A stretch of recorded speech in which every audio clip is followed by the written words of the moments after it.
The hell did he do?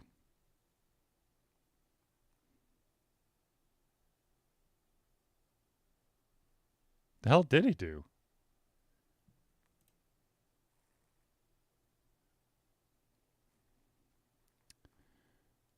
Hopefully he comes back. Otherwise, it's going to make for a really weird show. There he is. He's back.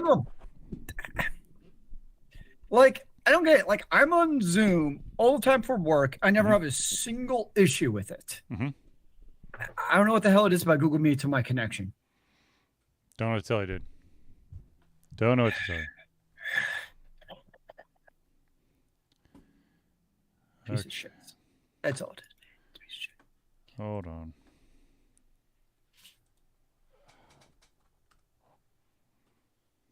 Too many Mises. I'm a Mies. You're a Mies. We're all a little Mies. Wait, what? I don't know. I'm just making shit up now. Oh, whoops. Well, whatever.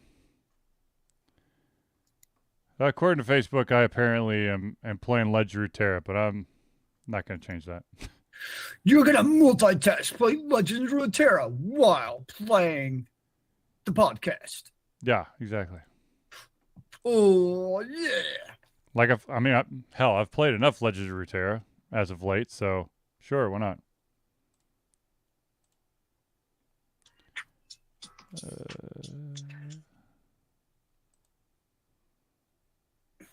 And go. What's prestige?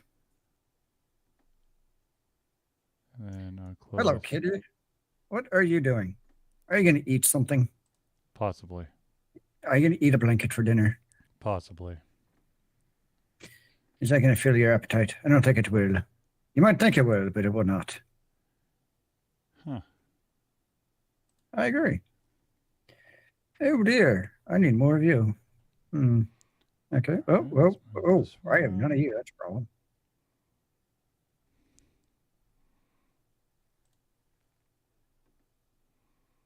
All right. And then this one. Give me orange.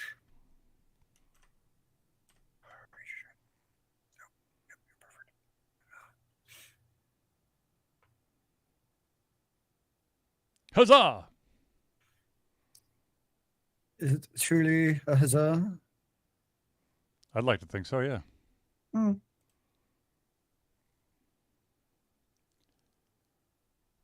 Huzz to the y'all. Let's see what we got here. Just. Oh.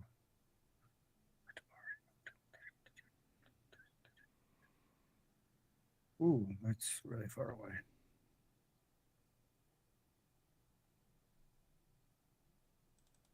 Do that one. And then that one. And then what about the other ones, sir?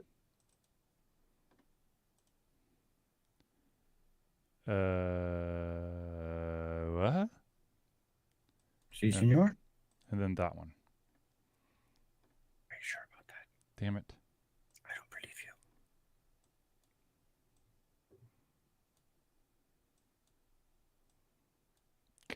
you. Whatever. I tried to make it all nice and shiny and clean, but it didn't work. So. It's the story of my life. Yep. All right. Give me 1 second. Aye, Captain.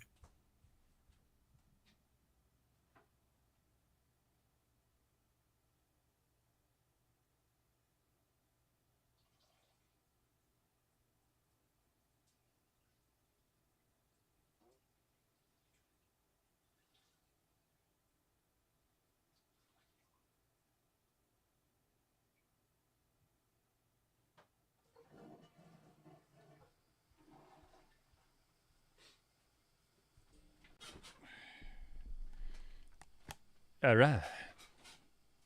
All right. All right. Let's see here. No, you see here, sir. I know what the extra just said, and I'm okay with that. Okay. What? All right.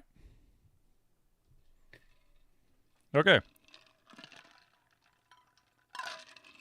Ray Zelius? Nope, I'm busy playing my clicker game. Okay, we're going to start then. All right. So I'm going to mute Zelius, then I'm going to mute myself, and we're going to go. Actually, I got to hit record first.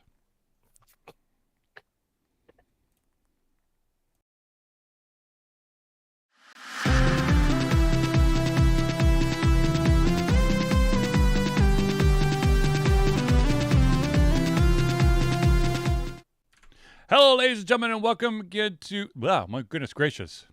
Man, what a stumble here. Hello, ladies and gentlemen, welcome to another Disc to Confusion Thursday Night Hangout. There we go. Now I know where I am. I was totally confused at it for the first 2 seconds. Ladies and gentlemen, I, of course, am your host, Charlie, and I'm joined once again by the now con-crud-free Zelius. Yes. Nope, I'm in a happy position of life. A week, I guess, and a half removed. So yes, all is well and copacetic in the world of my lungs. Very good, very good. Ladies and gentlemen, this, of course, is the Thursday Night Hangouts, a weekly live show where we try our best to cover the topics that are most important to you during the show. If you haven't submitted your topic, question, etc. at this point, have no fear. At any time during the show, you could drop a question or comment, or hell, just add to the conversation by just dropping those thoughts into the chat. If we do, unfortunately, run out of time for topics or questions, they will be added to the next week's show. So, without further ado, let us jump into it. And the first... I'm not jumping, I'm sitting, sir. Fine. Whatever you need to do, Zelius. The first thing that... the first topic on our to-do list is the fact that it's some happy news and some sad news. Or some frustrating news, maybe. I'm very confused. Which is it? It should. It's both, maybe. I don't know. So, there has been a Namco Bandai has announced that they're going to release a remastered edition of Tales of Symphonia, which is a phenomenal game. And to much applause and everything, it's going to be on the PlayStation 4, it's coming on the Xbox One, and of course it's going to the Switch. For those of you who don't know, Tales of Symphonia was this amazing game that I don't know if it all...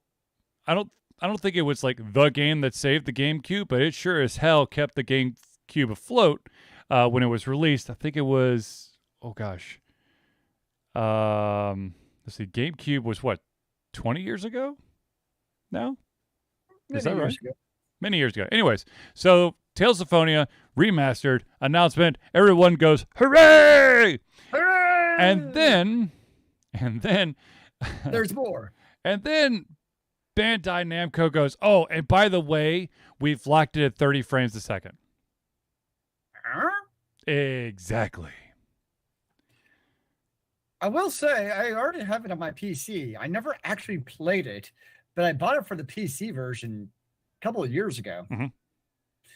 I really have nothing else to add. No, other than it's interesting that it's coming to the consoles now. Yep. When there's been the PC port for at least a couple of years now.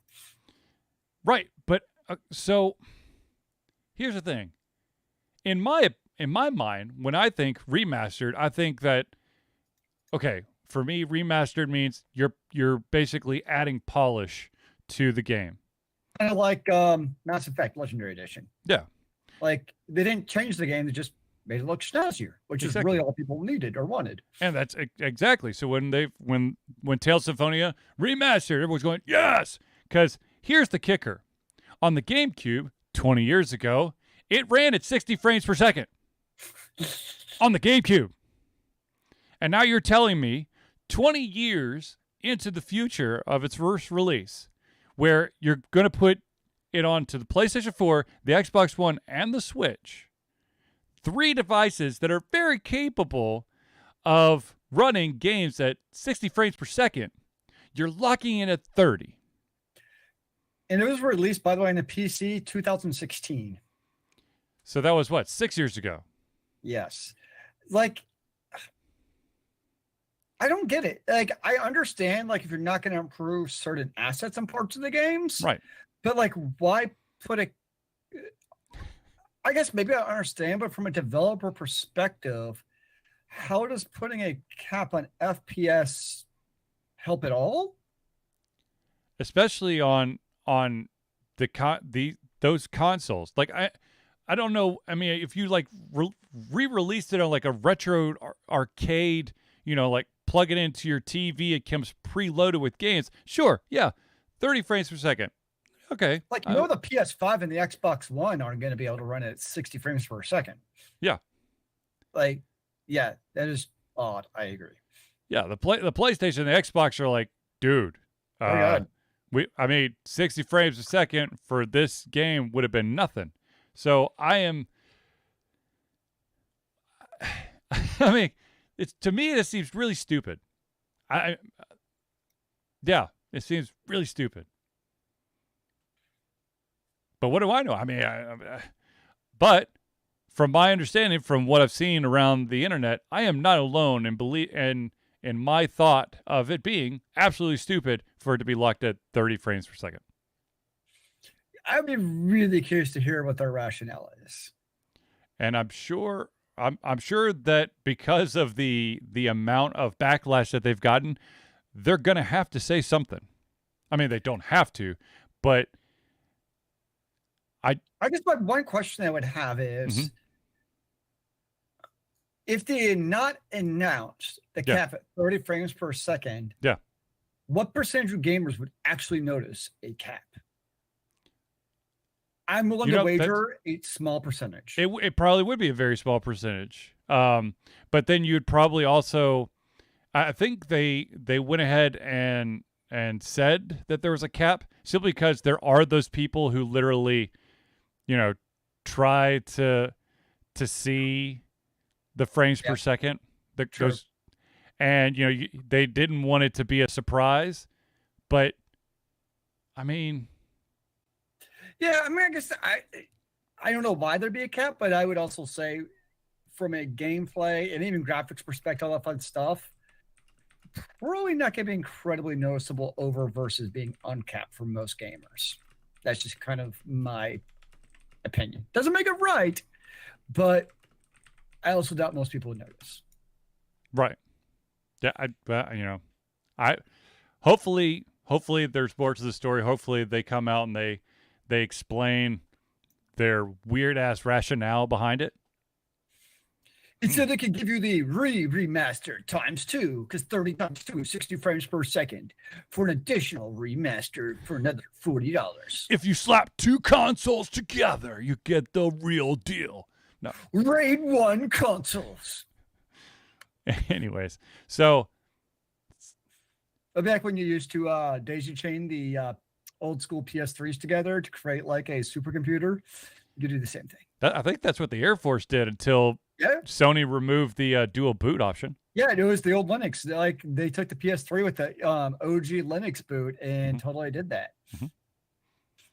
I still have that. I mean, of course, the patches removed the ability, but I have like the OG PlayStation 3 that has the chip, the actual chip in there for emulation. There's no software emulation; it's hardware emulation, baby. You could probably find like a hacked ROM to get the old school Linux version back. Oh yeah, no. There's a homebrew patch that will allow you to regain that ability.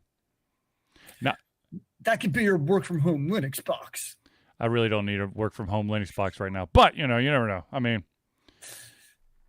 Yeah. You never knew. With the Air Force calls, you too can join the Master PS3 hive mind.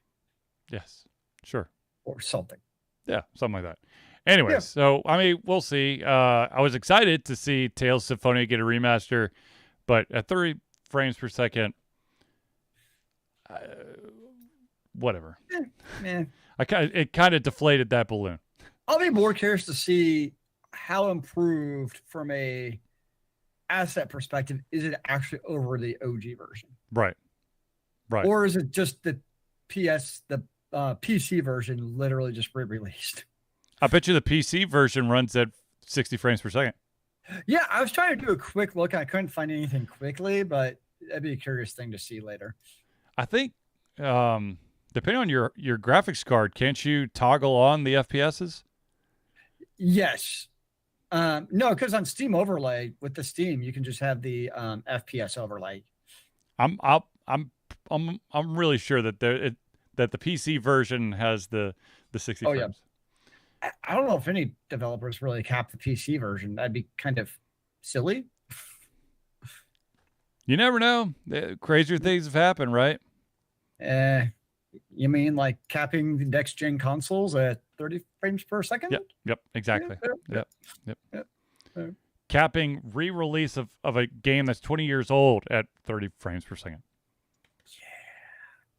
Oh well. Anyways, okay, so to go from potentially exciting and then I guess, deflating news, let's go to something that's actually, in my mind, awesome, pretty cool, and I'm a little bit surprised that this company would do it, and that is that EA has announced that on October the 18th, The Sims number 4, a franchise that's been around, the Sims franchise been around for, hell, 20 years. Ha! The same amount as Tales of Symphonia. Imagine that. Imagine that.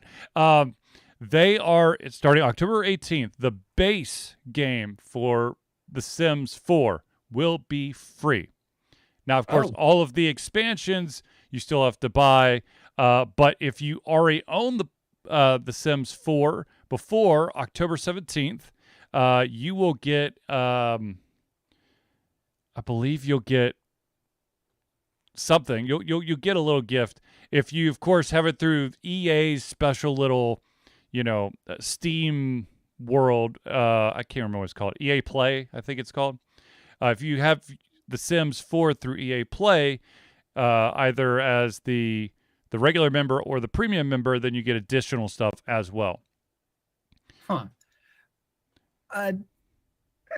Sims has never appealed to me. I don't know. Like, I've never played any of the Simses, and I've just never really had a desire to, I guess. So well, it's definitely. I mean, it's definitely. It's not for everyone, but at the same time, the formula has been very successful for. Well, no, obviously for EA, yeah. I get it. And it will obviously bring in new customers, yep, new microtransaction based opportunity, because that's what it's all about, is the pretty little nuggets that come in on a regular basis. So it totally makes sense. Right. Bring in new gamers. So sure. And I mean, and the other thing is, like, I think if I read the website correctly, there are 12 expansions, and those expansions each cost, at this very moment, they cost $39.99. Now, I don't know if the pricing will change once the base model goes free. But my guess is that probably to really get things going, I bet you that there's going to be like a discount for the first week to really get you locked into The Sims 4. I've played The Sims. I've played a couple iterations of The Sims. I don't know. For me, I'm just not that interested in trying to control someone's everyday life. I have enough trouble trying to remember what I eat personally for breakfast, and remembering, to what I need to do that you have to control your Sims to do, like shower, be social, eat, sleep, all that jazz. I don't need to try to control my life and someone else's life. So what I usually did when I got the itch to play The Sims is I usually would start a new neighborhood. I would build a bunch of houses. I would populate it with a bunch of people, and then I would kind of just watch. So I'm hearing is it's families for people either who don't have a family like me, or people with shitty families who want to give a better familiar experience. Exactly. If you want to raise your children digitally without all the mess, but still have to take a shit ton of time, but it is accelerated, so your kid does grow up a lot faster than he would in real life. In the bright side, if you become a total screw up, you can just restart from scratch. Yeah, exactly. You could restart from scratch, or you can just move to another house next door, start all over again, so kind of from scratch, but still deal with your messed up uh, No, old life. that's too much like real life. That's like straight out of the OC. But that's really what happens, you know. Um, Mm. but you know, I mean, that's they're actually going to host like a huge event. I think it's actually on the 18th. Um, they're going to host an event on their YouTube and Twitch channel where they're going to not only, of course, you know, yay, hooray, let's celebrate that The Sims 4 is free, but they're also going to highlight what they've got planned next So for does that The make Sims. you want to jump into The Sims now? Again? If I have the time, I think that I would end up just like building the houses again. I don't think that I actually would play, you know, what people would consider the core of the game. Now, Can I also say, though, sorry, yeah, go for it, Zealish. I hate the term free to play. Games are not free to play. They may be free to install and free Yes. to launch, Yes. but thereafter, oh dear God, are they not free to actually play the entirety of the game? Well, it depends on what your definition of free is. If you're The taking definition of free, monetary, yeah. then yeah, there is a small bit of actual free, but then you also have to think about like time sink. And this is a game that you could sink some serious time into. True. But you know, this is actually a great example of a company understanding that not everyone is going to play the game the same way. There are certain developers out there that get up all in their feelings when someone doesn't play the game the way that they envisioned them playing it. Literally, you're given the keys to the kingdom, the sandbox. You can be that masochistic asshole who traps the Sims in their houses and then burn them to the ground. I mean, you could do that. You could get them in the swim pool and then remove the ladder. Wait, are you actually giving EA props about a game? I'm just saying this is why I said this is so weird. Something is broken. Are you okay, sir? Okay, so here's the thing. This one, the difference is that The Sims is not a game that comes out with a brand new version every single year. It also They come with a new DLC like every single year. Well, yeah, but the thing is, you can continue to play the base game without having to buy the. Yes, would it be fun to add college life or go to vet school or whatever? Raise your toddler instead of your kid going from a baby to like I don't know, a 12-year-old or something like that. They give you options, but they're optional. That's the big thing. They're optional. They're not every single year you got to buy this game, and if you haven't bought the game in the past 2 years, you can't play with your friends anymore because we want you to pay $60 every single year so that we can rearrange a couple names and a couple digits around. The Sims, how my life could have been better. Yeah. So, I mean, you know, I probably won't jump back into it, but I know that there's a lot of people who, you know, they will probably come back. Yeah. I think you're seeing like a resurgence. Of course, you know, new shiny thing, and it's free. At least the base model is. So, yeah. Good on you. Oh God, this is making my skin itch. Good on you, EA. Oh God. I said it. I said it. I felt a disturbance in the force. Jesus. Now, for those out there who are the Sims 4 players that may not be on PC, have no fear. It will be free on PC, PlayStation 4, PlayStation 5, Xbox Series XS, and Xbox One. So it's I didn't even know it was on the consoles. Yeah, it is. To me, The Sims shouldn't be on the consoles, but to me, The Sims require a mouse and keyboard. There are certain games that require mouse and keyboard, and they just don't feel right with the gamepad, in my opinion. I'll say I originally thought the same thing about Civilization 5 until I played it on the Switch. It actually worked really well on the console. Until you get late in the game. Well, I mean, CPU limitations aside, yes.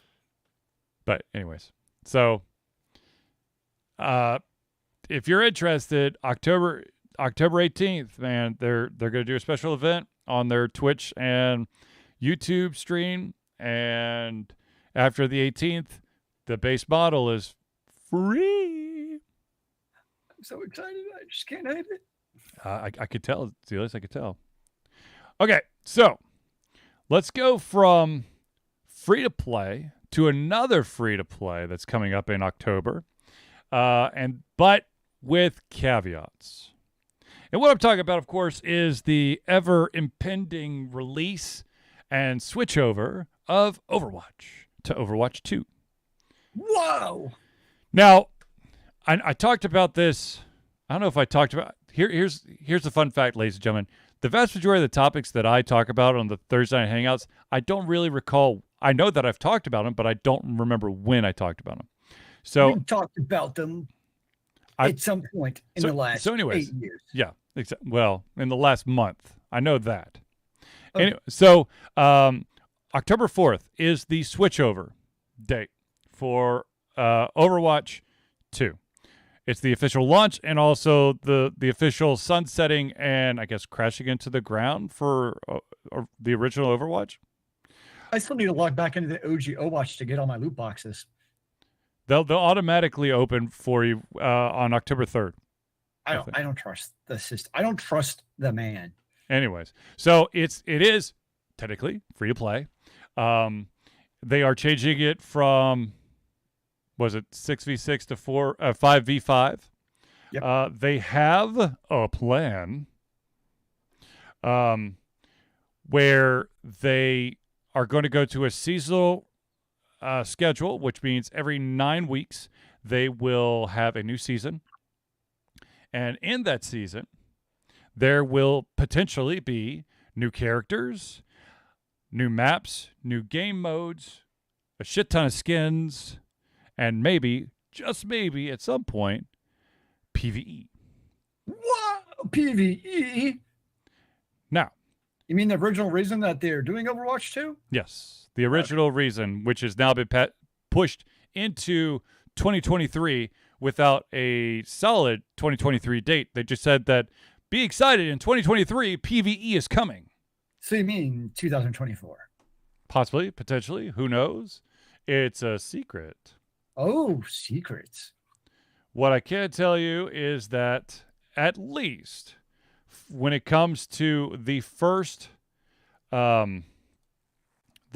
season, what you will get is 3 new heroes, 6 new maps, over 30 new skins, a new battle pass system, new mythic skin, which is going to be like the new legendary skin, and a new game mode.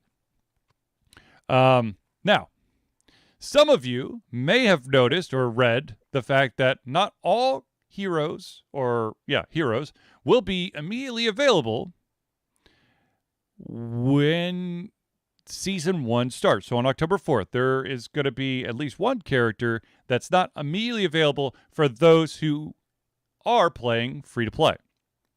And that character, and I'm going to butcher her name, I'm sure, is Kariko.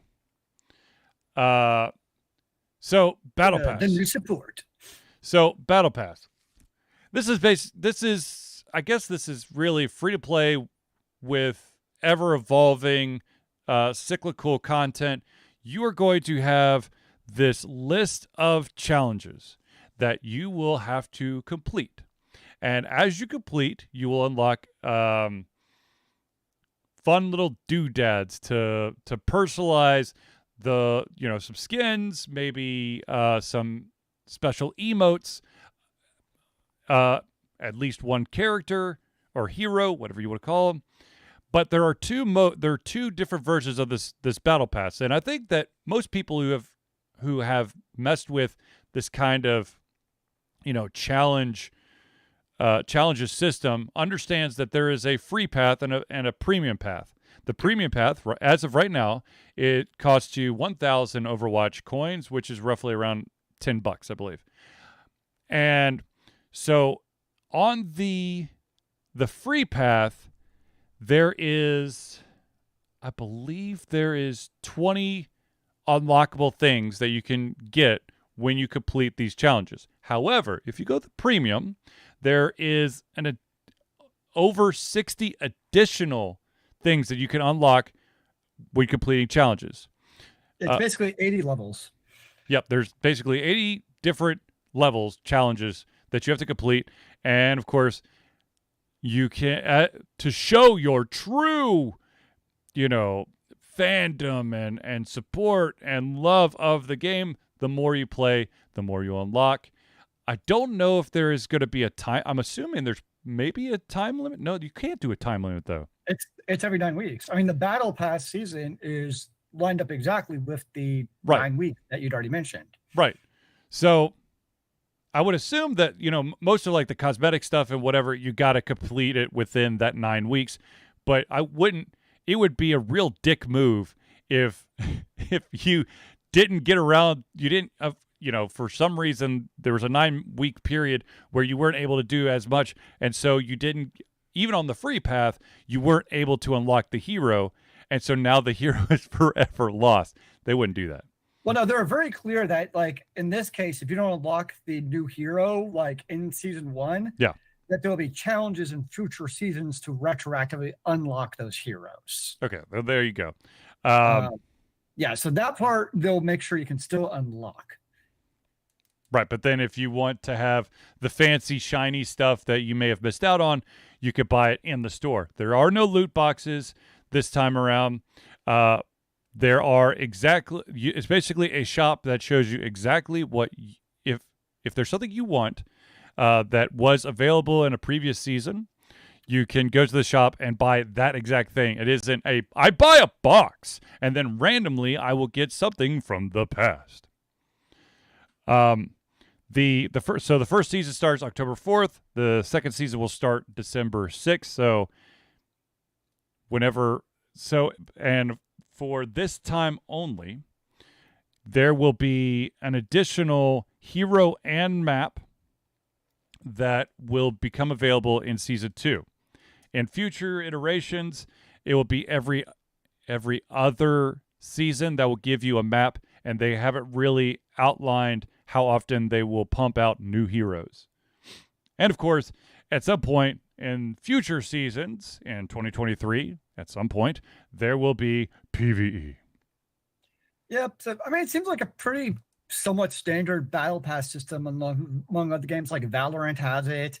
I mean, Destiny 2 has a battle pass system almost identical to this, where, you get loot upgrades depending on your premium versus free versions. Right. So, yeah, and it's also, if you're part of the premium battle pass system, it's $10 every 9 weeks. Yep. So from a battle pass perspective, if you're going to do it, it's not all that terrible.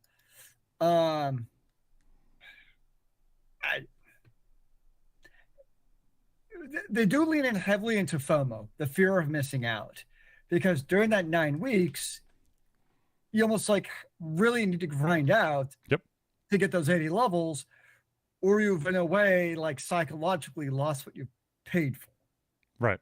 No, and a system that anybody who's watched the Ultra Confusion Twitch stream or YouTube or Facebook, Legends of Runeterra have these timed events where you have X amount of days. It's not 90 days, or it's not it's not 9 weeks.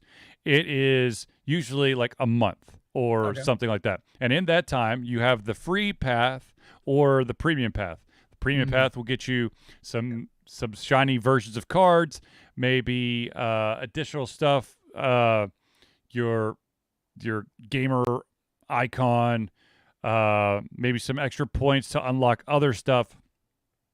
And I, being the crazy person that I am, with 19 days to spare, have unlocked everything in that. However, the event does have a different progression that's also happening that isn't on that path. It's another thing entirely that it's basically it forces you to play specific types of specific characters in order to unlock, really cool stuff, and that is also time sensitive.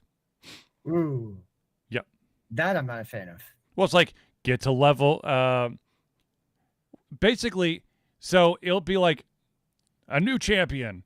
I'll just say Kane. You defeat a 3-star Path of Champions quest with Kane.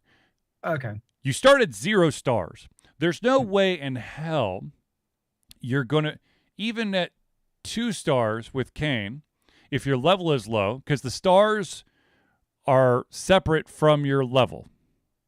Stars basically give you advantages when you start. It basically, it's like boosters. Like there's one that gives you, once you have 2 stars, most champions, you have 1 additional mana. So you're, instead of starting off 1, you start with 2. So you could start faster, but it also gives you advantages. With Kane, it's, I believe, if you attack and you survive, you get +1 to your attack every single time you attack. So you basically could grow your characters. Yikes. There's other ones where another character, Jinx, which is one of the originals, every single time you play a card or discard a card, it does 1 damage to the enemy nexus, which is a beautiful thing, especially when you're in trouble. But the thing is, you go on these half-star, 1-star, 2-star, all the way up to 5-star quests, and each one, of course, increase in difficulty. The more experience points you level up. As you level up your character, you gain special items or boosts to the cards that are in your starter deck. Like you could gain some discount. Certain card that would cost you 4 mana, once you hit level 20, is now 2 mana or something like that. So gotcha. I totally understand the battle pass thing. I'm addicted to doing the premium shit every single when I play Legends of Runeterra. This is why I had to stop for like a year and a half, and now I'm back on it. But yeah, it'll be interesting to see what going back to Blizzard, what their future plans are for future seasons. How often they can release heroes, what new game modes they are thinking about in the future, and how often they're going to add new game modes. They are going to do like limited time events. I think there's some kind of like Halloween themed one that they're going to. Yeah, Junkertons is coming back. There you go. I saw that.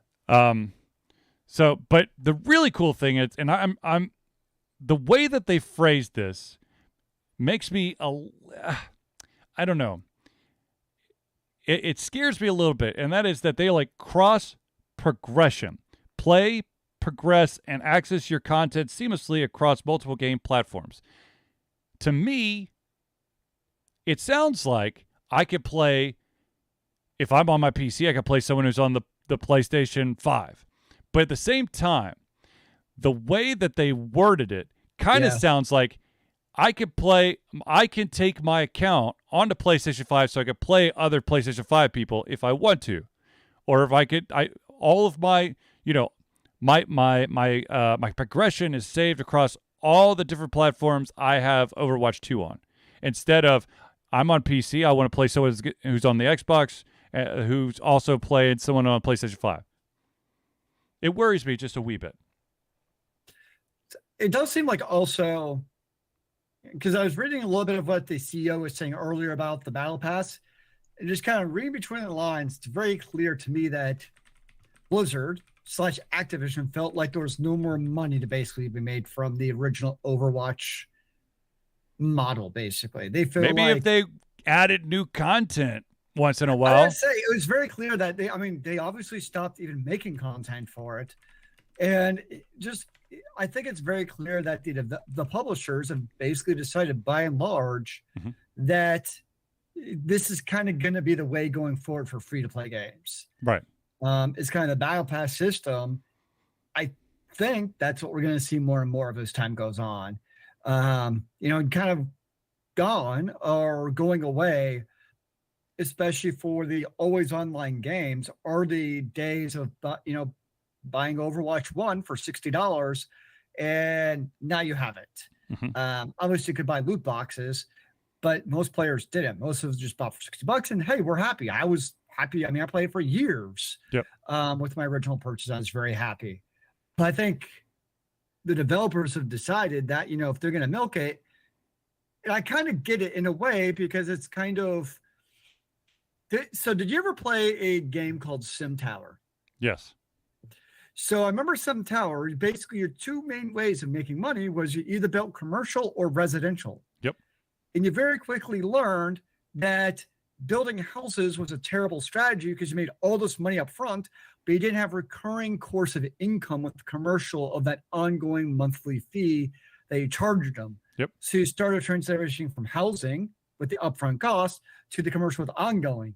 And I feel like it's the same exact process that the developers are seeing where they got all that money, upfront money with Overwatch 1, but as the sales started to dwindle, they saw no incentive to actually invest money in it. Mm-hmm. So it's also kind of a double-edged sword with the Battle Pass, where they've kind of beholden themselves in a way. Like they've come out and said, this is our Battle Pass system where, we're going to release X, Y, and Z. And I think my prediction is with Overwatch 2, if they do what they say they're going to do, Overwatch 2 they'll be fine.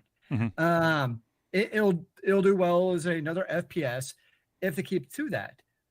But they've also kind of set themselves in a way now where if they don't hold to that, and all of a sudden the Battle Pass season doesn't have, a map or a hero, yep, that's where we'll crash and burn. But as a player, in a way, it actually kind of gives me hope.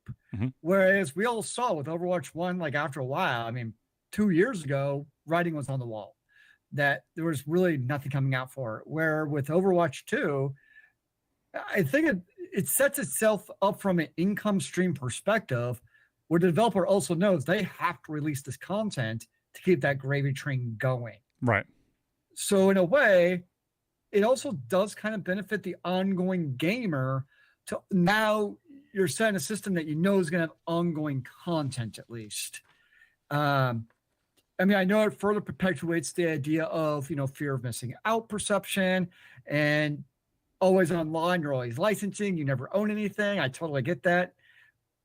But in the online always, a truly online always game, like Overwatch or your other games like Valorant and those games, it kind of makes sense to kind of require the developer to continue to put out content. Exactly. I agree. And I think from reading Overwatch, the more I did look into Overwatch 2 and kind of how it works, it actually seems like a pretty reasonable system. I mean, with the new characters, like say to your point, like I know you can either pay the $10 to unlock your character basically day one, or you can grind it. But regardless, in a number of modes, including the not unlimited, having a brain fart of what the style is called. No limits. Mm-hmm. In workshop game modes, you'll have all characters unlocked to you. So there are still game modes where all the characters will be accessible to the players. My one big hang up from a competitive player is like myself, I never played DPS. Mm-hmm. I hate DPS. And from what I've read is, let's just say season 3, they released a DPS player and I never played that player. So season 6, I decided I'm going to play Overwatch. If I unlock that character after the fact, from what they've initially said, I now have to play X number of hours as a DPS role to unlock that character and therefore play competitive. Huh? Which is like, oh, that's interesting. Always something. Always something. I just want to be excited about the Atlanta rain again, damn it. Are they doing Overwatch League for Overwatch 2? I don't even know. Yes. No. Okay. They've already started. They've already made the transition, from my understanding. Okay. Now, of course, I have not paid a lick of attention, but from my understanding, they've already switched over to Overwatch 2. There you go. Which makes sense because Overwatch 1 is dead. That's been dead for a while, but it'll officially, dead. October 4th. Yes. Jeff Kaplan rolling over in his bed because he's not in his grave. Yeah, exactly. So, anyways, we'll see. Hope it does well. I hope it keeps being fresh or stays fresh, and hopefully those bajillionaires who bought all those teams actually start seeing the profit that they thought they were going to. I'm okay if they don't because they're already bajillionaires. So right, whatever. but I think it would be really cool to the idea, the concept of having, a location locked team that you could cheer for would bring esports kind of in the spotlight. Unfortunately, because Overwatch didn't really build on anything, that spotlight, that light bulb went bad fast. But who knows? Who knows? Meh. All right, ladies and gentlemen, I want to pause for just a second to thank some amazing individuals. They are the friends of the show. These are the people who are our patrons through Patreon. And they deserve some amazing love and attention. So without further ado, I will start with the Indie Cluster. The Indie Cluster is an organization of independent game developers that want to gain exposure by being involved in the community. They collectively journey to popular conferences as a traveling booth to help gain attention for their games. They make partnerships in local communities to bring games to the mainstream mindset. They highlight local, unusual, and rare concepts to challenge the paradigm of the common. They also host events to teach kids and minority groups about game development to hopefully one day enter the industry themselves. If you're interested or need more information, go to indiecluster.com. That's INDIECLUSTER.com. Now, the next shout out we've got to give is to a friend of the show who we met at the convention that shall not be named. And he is an amazing individual. And so we give the shout out to Noodle Boy Media.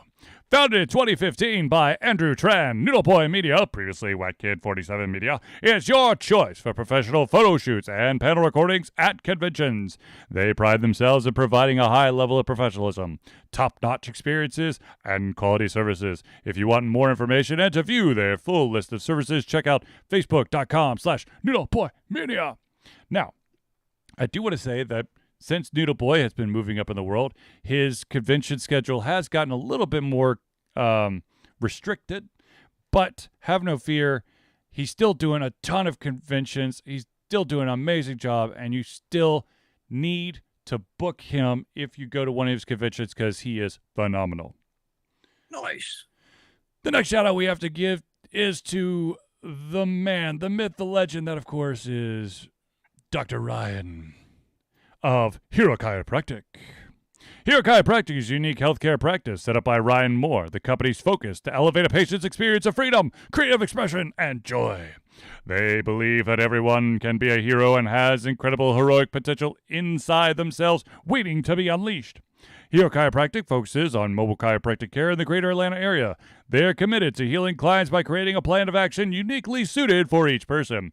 They make that plan of action as convenient and affordable as possible, and most importantly, suited to your individual needs. For more information, go to herochiropractic.com.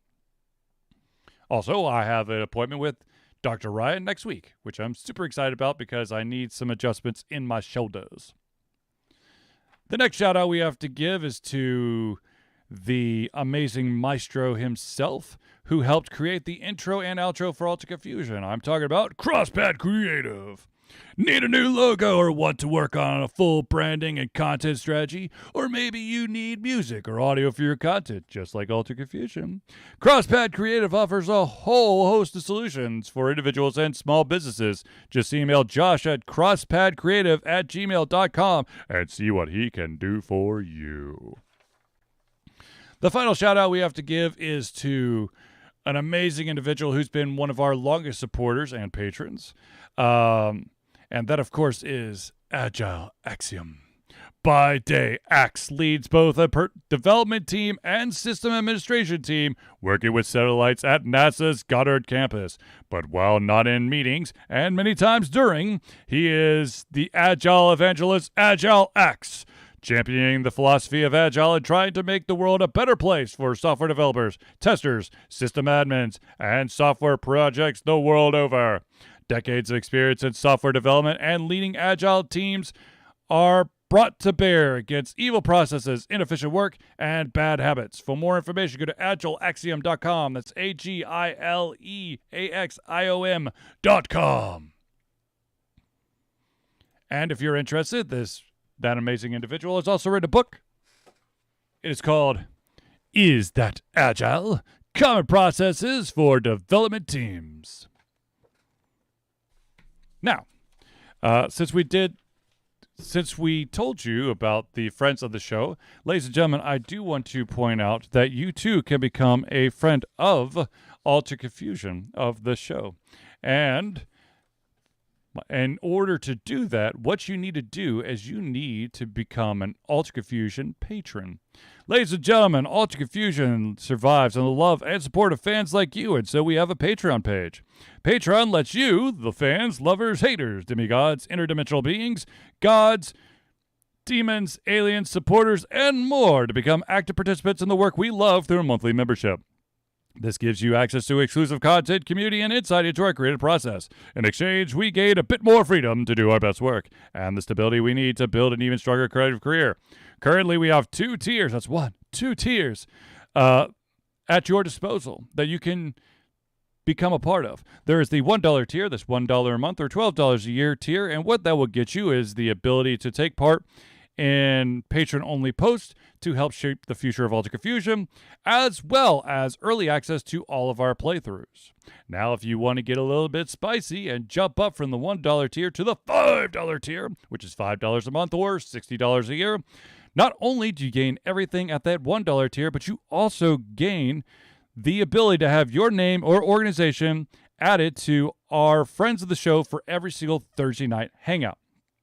For those of you who have been to our patron page recently, you will notice that there was a poll that was just put up, and that is the idea or thought that maybe Alter Confusion will start putting some sort of swag for you amazing people. Yes, a physical item. I don't know if it will be at the $5 tier, or perhaps it'll be its own separate tier. I was talking to one of our very good friends of the show. He has his own Spooky Dudes podcast, and he does I think it's like every 5 months or every 6 months he gives swag to his supporters. And so I was like, oh, we should probably do that as well. So if you want to be a patron for Alter Confusion, go to Patreon. That's patreon.com/altered confusion. Now, of course, something that is very exciting and near and dear to our heart is something that Alter Confusion participates every single year. Ladies and gentlemen, for the 11th year straight, Alter Confusion will be participating in Extra Life. Extra Life is gamers doing what they do best. Game. To help sick. Game. Are you sure about game? Yes, game. To help sick and injured children at their chosen Children's Miracle Network Hospital. The money that we raise through Extra Life will go directly to Children's Healthcare of Atlanta as unrestricted funds. This means that the hospital decides where and how to spend the money to ensure the dollars we raise make the biggest impact in the lives of the kids they treat. So, if you have the capacity to donate, please go to extra-life.org and search for Alter Confusion. Now, I do want to point out, and I'm going to have to go off camera for just a second, but I do want to point out that because of the amazing individuals who have already donated to the Extra Life, or the Alter Confusion Extra Life Drive, we have already reached 2 of the, I guess, tiers or goal markers, milestones. Nice. There we go, milestones. Jeez almighty. And I've got them here to show you, so give me 1 sec. Let me grab them right off camera. Hold on. What could it possibly be? I am way too excited to know. All right. What Now, is the for awesomeness? those out there who remember, last month there was a push for tabletop gaming, and if the Extra Life participant were to raise $80 within the month of August, they would get the Extra Life dice tray. So, ladies and gentlemen, here's the Extra Life dice tray right here. It is super. It is swanky. It is amazing. Nice. Now, not only did we get that goal, but also because of that $80, we actually hit the $200 milestone. And for those of you out there who do know what that milestone is, that milestone unlocks the t-shirt. So I also have the Extra Life t-shirt. I'm not wearing it, but here it is right here. I have to say, I like this design better than some of the previous year's designs. And I, of course, will be sporting this all the time. Or all, was it November? I can't remember. Is it November 6th or November 3rd? Or is it neither of those? And I'm just saying the wrong date. It's in November. That much I know. Yes, it is the 24-hour Gameathon that Alter Confusion has participated. November 5th. November is 5th. the official date. Oh, they can really do it anytime. Yes, you can do it anytime, but the official, like everybody's doing it, is November 5th. And I, of course, Alter Confusion, will be participating November 5th for 24 hours straight. I don't, of course, we still got a little bit of time, October, November. So we got like a month and a half to try to figure out what games I'll be playing. Of course, as usual, I'm almost 100% sure that at some point Zelius will be joining and gaming with us for a couple hours. So be on the lookout for that.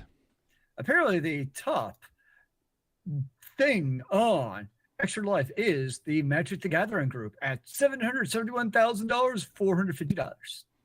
Yup. Well, I mean, the thing that a lot of people don't understand is that Extra Life is more than just video games. Extra Life is gaming. True. They have a huge, initiative for collective, CCGs, collectible card games. They have pencil and paper RPG people. They've got board game guys. They have video game guys. They've got PCers. They got consolers. Basically, it allows for different types of gamers to fundraise for an amazing thing. So, and by the way, currently you're ranked number 21 in the state of Georgia for fundraisers of Extra Life. And last year we were the single top fundraiser for Children's Healthcare Atlanta. Nice. At $275. So, booyah. Anyways, okay. I feel like there was something else. Nope. Never mind. It's gone. All right. So let's jump back into the news. Now, we talked about Overwatch 2. We've talked about The Sims 4. We talked about the craziness that is of the Tales of Symphonia remaster being stuck at 30 frames per second, which is absolute craziness. But let us talk about... So back in the early 2000s, there was this cable channel called G4 TV. It had XPlay. It had like a ton of different like gamer-centric content.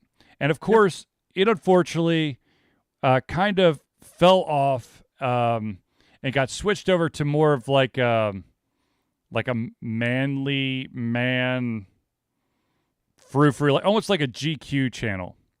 And but they brought it back last year. And it was gonna be on cable. It was also gonna be on streaming platforms. Unfortunately, as of this week, somewhere between 20 and 30 staffers have been laid off. Now, one employee stated that they don't think that the amount of content that the company is trying to produce is going to be feasible after laying off so many people. But here is the real wrinkle. And to be honest with you, the parent company is Comcast, so this doesn't really surprise me because Comcast, they're all about the bottom line and screwing people up the kazoo. Please don't terminate my internet until we're after the show. Thank you. That is that there were staff members who had come in to do their live shows, not knowing anything, only to be corralled by HR, who then the reps from HR individually met with all these people, and some of these people were laid off on the spot. Now, that's not to say that they didn't get like a severance package or anything. Those affected would be receiving anywhere between 16 weeks and 6 months of severance based on their tenure with the company. And this is all, I mean, the resurrection of G4 TV, it's been less than a year. And it's kind of sad that, you know, they were able to bring back some of the original, you know, hosts to do this thing. And it's just sad to see it. This might be, you know, the bell tolling for it to just go back into the grave again. I mean, yes, they're still producing content, but for how long? Yeah, I mean, the reality is the gaming content you're finding nowadays, it's going to be on YouTube or Twitch. Yeah. I mean, that's just kind of where we're at for that kind of content. Right, but the thing is, they were on both cable and on streaming, but I think that because of their absence for, I can't remember how long, their true absence has been, I think that the individuals who grew up with G4 have truly moved on, and they can get that type of content. They've probably already been getting that type of content from different YouTubers and Twitch streamers. So for G4 to re-enter it, it's more of like a novelty. And for those out there who go, oh, you know, I might check it out. I personally loved G4 when I was in college. That being said, since it's been resurrected, I haven't watched a single thing. I haven't. I haven't had the time. My time is spent basically streaming international shows, anime, weird ass documentaries, and playing games. I think nowadays the way for those guys to like basically make a profit is almost like work out a deal with like Twitch streamers, basically. Yeah. Like, I will sponsor you, Mr. Happy, for I make up numbers. I have no idea if they actually are, for like $10,000 a month, and we get a cut of your proceeds or something along those lines. Right. Like almost like a record label type of deal. Because trying to jump in, you can think about it, because a lot of those Twitch streamers who make money, like, it's a one-person shop.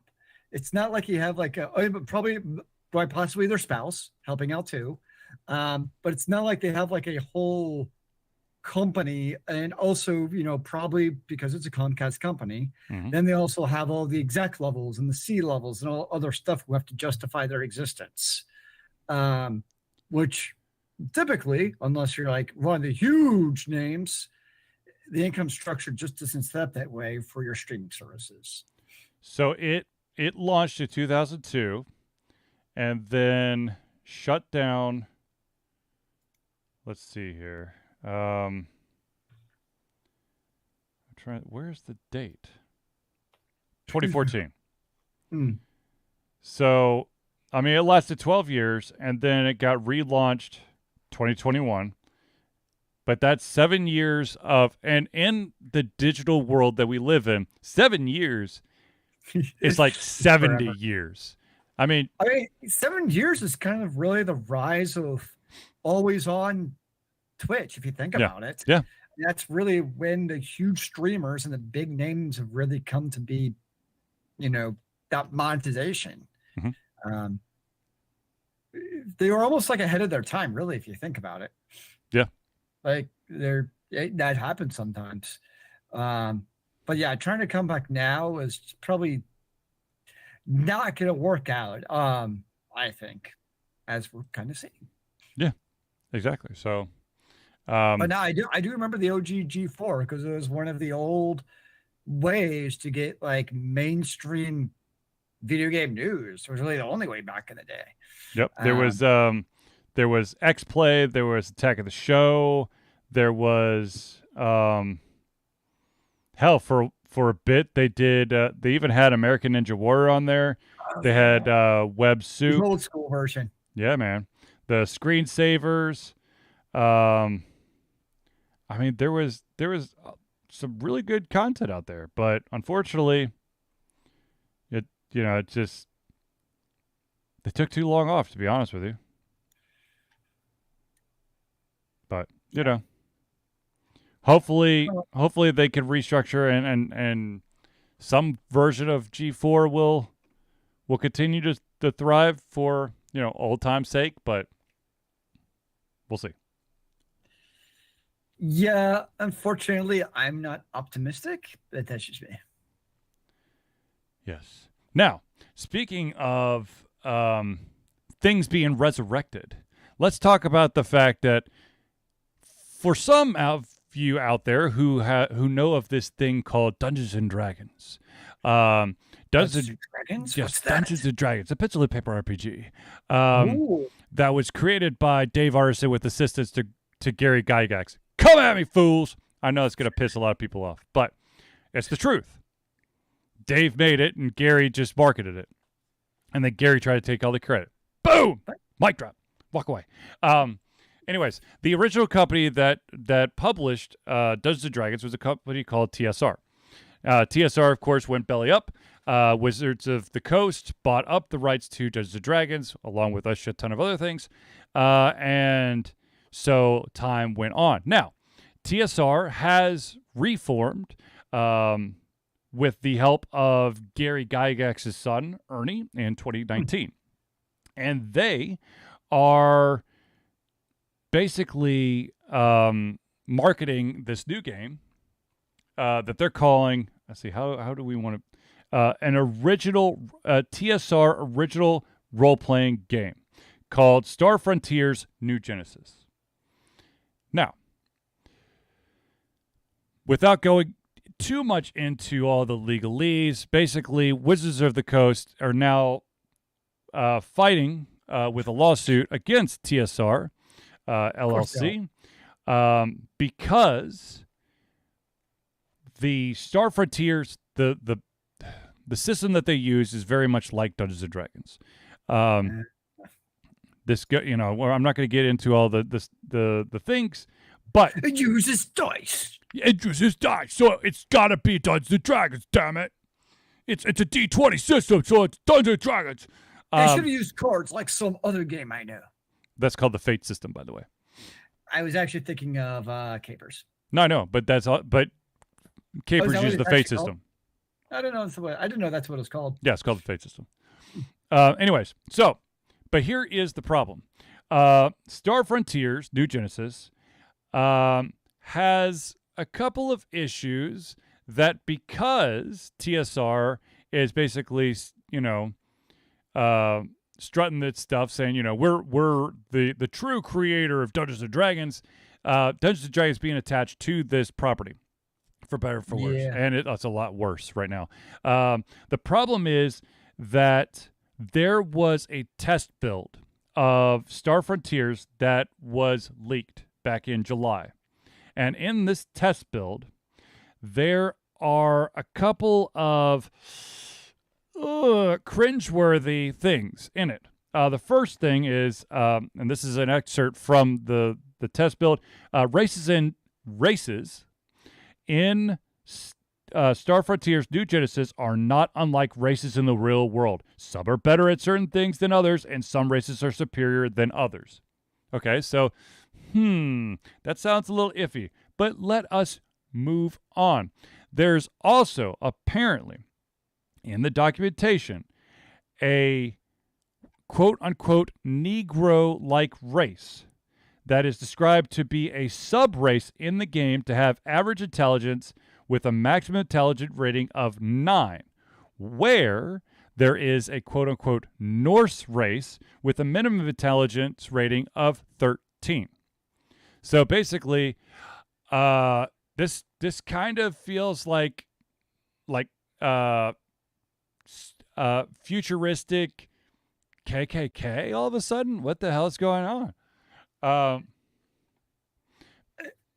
without really knowing the developers of the series, Yeah. I'm going to go the benefit of the doubt in that they're not outright racist, in that it's not that they intended to create this system with, like, in this very specific example, of obviously equating Negroes with having lesser intelligence than the Aryan master race is obviously what we're getting at. Right. Aryan, i.e. Norse. In Yeah, this. Maybe I'm being naive and hopeful in this world. I don't think that was necessarily their intent. They probably thought, like, hey, we've created back in the day old D&D races, which we know had, pros and cons to your races. I mean, there's certain classes that were class restricted by your race, and there's absolutely in stat bonuses given based on your race. Right. But the reality is, for better or for worse, I'll let you make up your mind. In 2022, that's just not how it is. Yep. And you just have to be aware of the social world that we live in nowadays. And in this case, having a Negro race with a lesser possible intelligence than your Norse race is just flat out a terrible and not good idea. And that's just, whether or not that was their intent, and I don't know what their intent is. That's just not the right thing to do regardless. And it's just not going to end well. No. But the thing is that this is the reason why Wizards of the Coast are having to fight this, is because there's this linkage between Dungeons and Dragons, TSR LLC, because TSR was the original Dungeons and Dragons. And so people, there are going to be those people who are going to draw the parallel of, oh, well, Wizards of the Coast must be okay with this, because this is very Dungeons and Dragon-esque, and this is, blah, blah, blah. I mean, I understand, CYA, my friend. CYA. Cover your ass. And I, too, would love to give the company the benefit of the doubt, but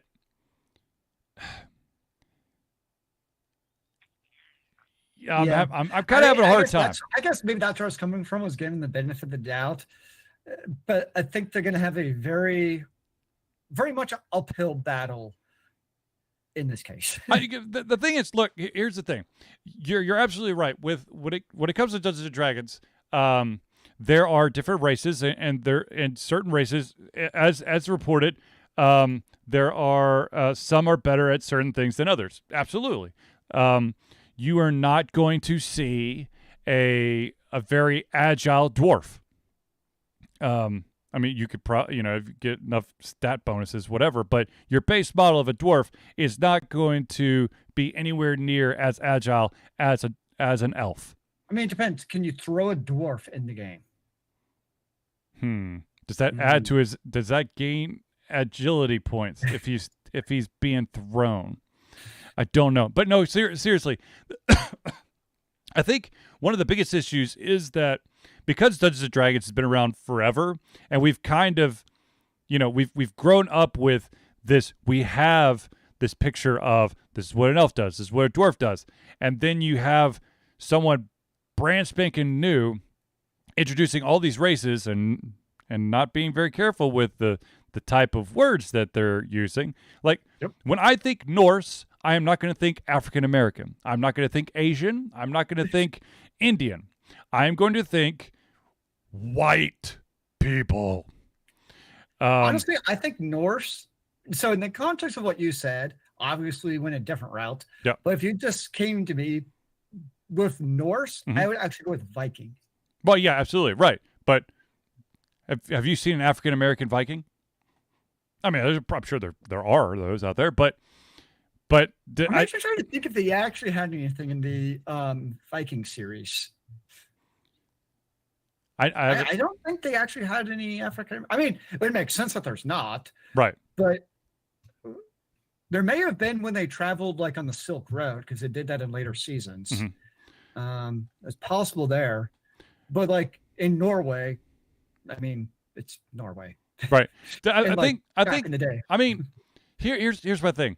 I I understand that as time has progressed and people have a better understanding of, what is right and what is wrong, that there are certain things that were produced in the past that are very racially insensitive. Mhm. Then there are then there's other like knee jerk reactions. I'm thinking my immediate thought goes to this phenomenal movie that could not be it could not be made today, but it's a phenomenal movie. Is called Blazing Saddles. It could not be made today, but it's still an amazing movie. It does not need to be burned. It does not need to be banned. Mel Brooks is a genius. He's smart. He sees no color. He sees no, gender. He basically went off of stereotypes and then showed the very most unlikely of heroes who became the hero in Blazing Saddles, which, by the way, there is actually a remake of Blazing Saddles, sort of. It is an animated movie. Damn it, I can't remember what it's called. I want to call it Paws of Fury. I could be wrong. But basically, instead of being in the West, in like a Western setting, it's more of a samurai setting where it is a world filled with cats, and there is a dog who becomes the head samurai for this town, i.e., the sheriff, and it's very, very much like Blazing Saddles. Also, Blazing Samurai. yes, maybe Blazing Samurai. The it also helped that Mel Brooks was actually part of the team who did this. Let me see. Hold on a second. Paws of Fury: The Legend of Hank. So I was right. Paws of Fury. It came out 2022. So it's not Blazing I'm Samurai. seeing the one I'm seeing though is Blazing Samurai. Is it got two different names? It might have two different names. It's like with cats and dogs. Yeah. Huh. Maybe, yeah. Maybe there's different names. I don't know. Anyway, so the lead character is being voiced by Michael Cera, but it's phenomenal. But that being said, I mean, you think it is a different era because everything is so over analyzed.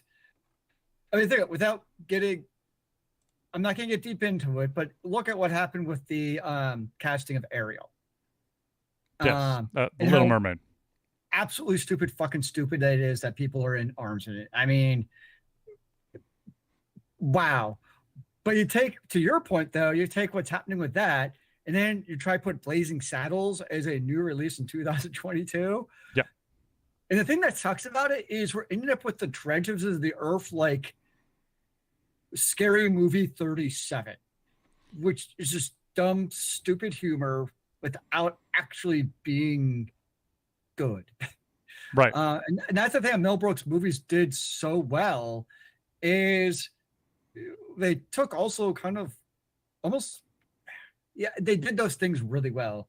I mean, Liquid also, I know it wasn't a Mel Brooks movie, but Tropic Thunder. Yeah. Same thing with some of the characters where you had blackface going on. Yep. But it was done.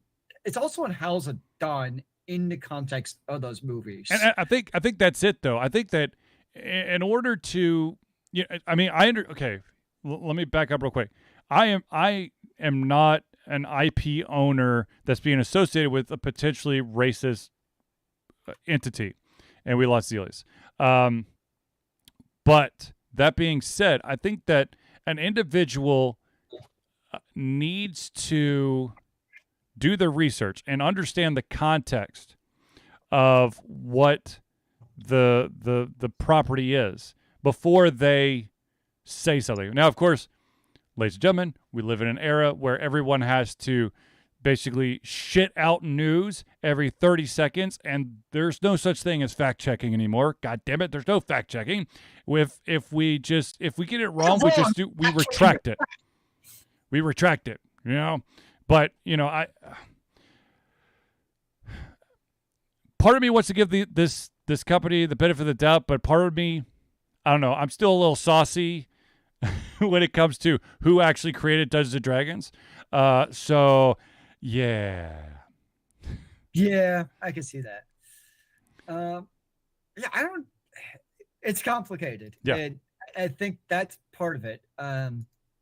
It's just it's all complicated, and I think part of the hard part is it's hard to have those difficult discussions without people having basically knee jerk reactions. Is Yes. definitely part of it. I agree.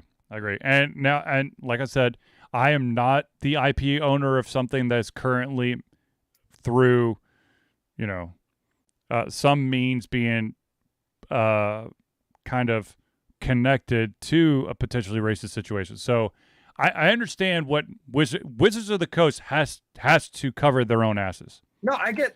I understand that. Yeah. That I understand. I'm not saying that Wizards of the Coast are in the wrong. They need to. They need to. They got to fact check before they say something. Well, they've also had done plenty. I mean, the last show we did together, wasn't it them who were doing a retraction for one of their contents for something race related? Yes. For one of their campaign modules for, ironically, Dungeons and Dragons. But so that I understand. When yeah. So, but I guess we'll see where it goes from here. All right, ladies and gentlemen, I believe we have unfortunately reached the end of our show. Yeah.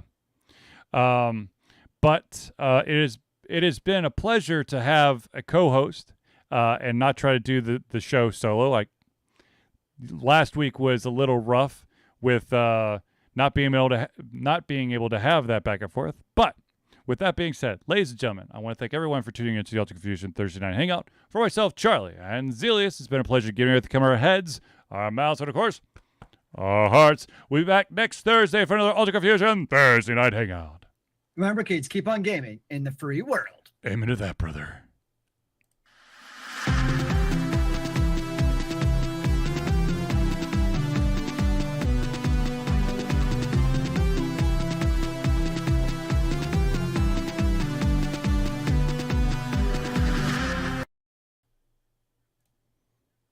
And we're out. Why are we out, man? There's so much more. Well, we'll get to it. We'll get to it next week. So I know this still ways off, but remember, there will not be a show October 20th.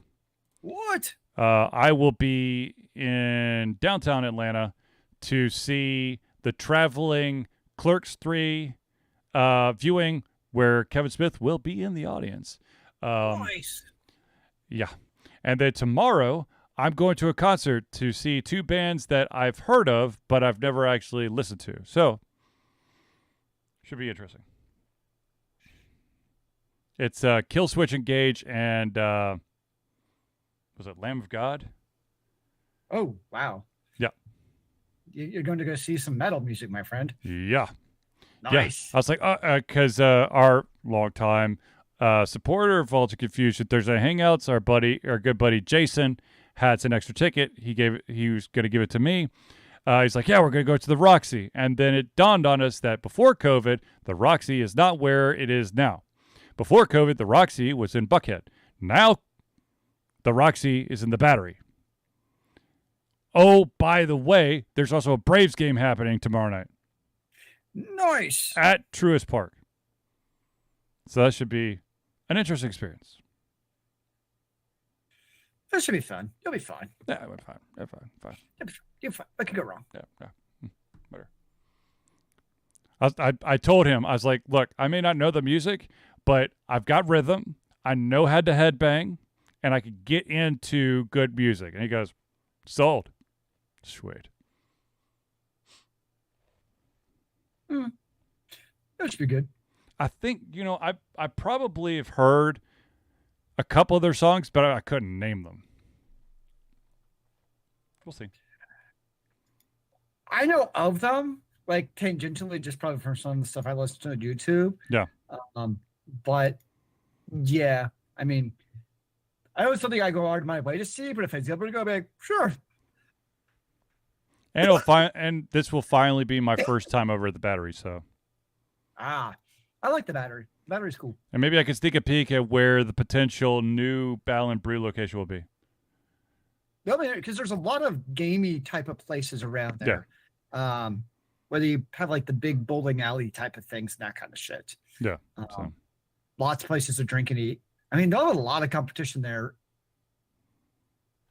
Because like you think about like Battle and Brew, if you're going just for the restaurant and drink is still a good thing, right? Like it's still just a good restaurant. But you have a lot, I mean, that's what the battery has. Mm-hmm. So they're going to have some very stiff competition from that perspective at the battery. Oh, absolutely. But they put out a good product, so I think they'll be fine. Yeah. Anyways. Good. All right, ladies and gentlemen, I'm going to end this stream. I'm going to talk to Zelius offline. But if you are on Twitch or YouTube, always make sure you're near your system because you never know when Charlie's going to pop on and play a little bit of Legends of Runeterra. Yes, I apologize. For those of you who are watching this on Facebook, it doesn't stream on Facebook. It only goes on Twitch and YouTube when it's a random one. So jump on one of those two. Or if you really want to make sure that you catch up on or catch everything that I do with Alter Confusion, you can always go to alterconfusion.tv, and that is an exclusive streaming URL for any Alter Confusion videos. So nice. Anyways, ladies and gentlemen, thank you for tuning in. We'll see you later.